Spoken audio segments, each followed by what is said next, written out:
कैऱ्या बघितल्या की लगेच आपल्याला खावेशा वाटतात, तर आपण कापून आणि हळद मीठ लावून असं खात असतो. तर त्यापेक्षा जर असं आपण तात्पुरतं लोणचं करून घेतलं ना तर खूपच भारी असतं चवीला. नमस्कार मैत्रिणींनो, स्वागत आहे तुमचं पुष्पा पाटील किचनमध्ये. आज आपल्याला चटपटीत असं कैरीचं लोणचं करायचं आहे. तर लोणचं करायला तर अजून भरपूर वेळ आहे. सध्या अशा मस्त छोट्या छोट्या कैऱ्या येत आहे आता, तर त्याच कैरीपासून आपण तात्पुरतं खाण्यासाठी लोणचं तयार करायचं आहे. अगदी सोप्या पद्धतीने करायचं आहे. लोणचं करण्यासाठी मी इथे बघा मस्त कैऱ्या घेतलेल्या आहे, 6 ते 7. कैरी छोटीच आहे अजून. आता कैरीला चीक असतो, असं तोडल्यानंतर इथे चीक असतो ना, तर तो निघायला पाहिजे म्हणून 10-15 मिनटं आपण पाण्यात बुडवून ठेवू. कैरी पाण्यामध्ये मुरवायला ठेवलेली आहे, तोपर्यंत साहित्य बघून घ्यायचं आहे आपल्याला. मीठ घेतलं आहे मी इथे 1 चम्मच, मिरची पावडर पण 1च चम्मच घेतलेली आहे, मोहरीची डाळ आहे 1 चम्मच, अर्धा चम्मच धने घेतलेले आहेत जाडसर कुटून घेतले, हळद घेतलेली आहे छोटा अर्धा चम्मच, आणि गूळ घेतलेला आहे मी 1 चम्मच, बडीशेप घेतलेली आहे पाव चम्मच, 5-6 लसूणच्या पाकळ्या ठेचून घेतलेल्या आहे, 4-5 लवंग मिरे असं मी साहित्य घेतलेलं आहे. तेल घेतलेलं आहे मी इथे अर्धी वाटी. तर तेल जरा जास्त घातलं ना तर लोणचं म्हणजे टिकतं.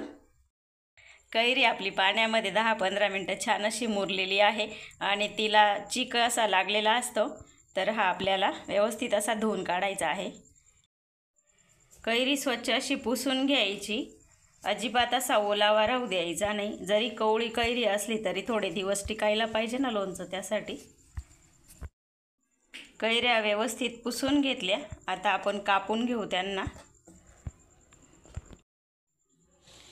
तर कैरी कापताना हे देठ आधी कापायचं आहे, हे बघा असं, आणि नंतर मग कैरी चिरायची आहे.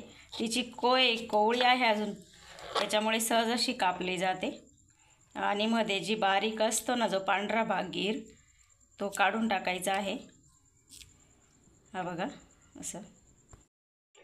कैरीच्या फोडी तुम्ही तुमच्या आवडीप्रमाणे लहान मोठ्या अशा लांबट कशाही आवडतील तशा ठेवू शकतात. मी अशा बारीक करणार आहे.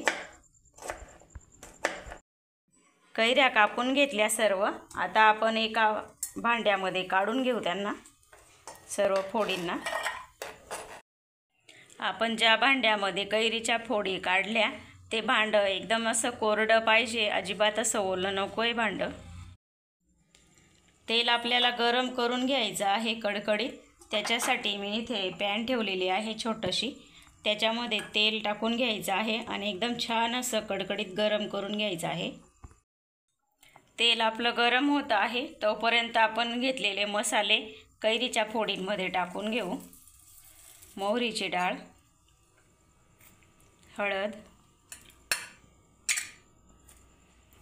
धने, बडीशेप, मिरची पावडर, गूळ,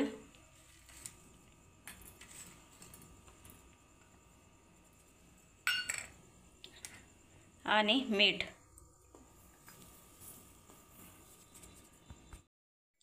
लवंग मिरे आणि लसूण आपण तेलामध्ये टाकायचा आहे. छान असा कडकडीत करून घ्यायचा लसूण. तेल आपलं कसं गरम झालेलं आहे हे बघून घ्यायचं आहे. तर आपण एक लवंग टाकून बघू. तर लवंग टाकल्यानंतर बघा लगेच वरती येत आहे, म्हणजे तेल असं व्यवस्थित गरम झालेलं आहे. कधीही लोणचं करताना असंच तेल गरम करून घ्यायचं, जास्त प्रमाणात असलं कमी असलं तरीसुद्धा.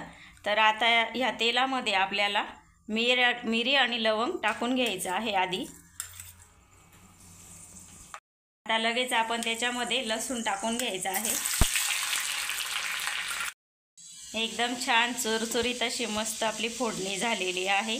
लवंग मिरी टाकताना जरा सावधगिरीने टाकायचं, अंगावर फुटून उडू शकते. हे बघा छान असं गरम झालेलं आहे.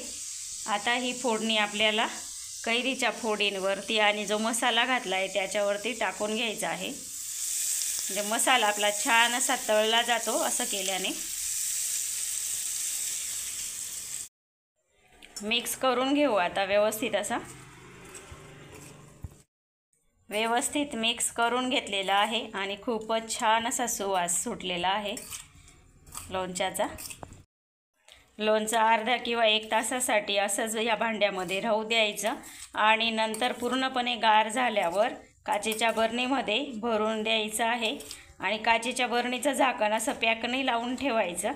त्याच्यावरती कॉटनचा रुमाल असा बांधून द्यायचा आहे त्या बरणीला, म्हणजे लोणचं खराब होणार नाही। तुम्हाला ही माझी झटपट लोणच्याची रेसिपी आवडली असेल तर रेसिपीला लाईक करा, शेअर करा, सबस्क्राईब करायला विसरू नका। धन्यवाद।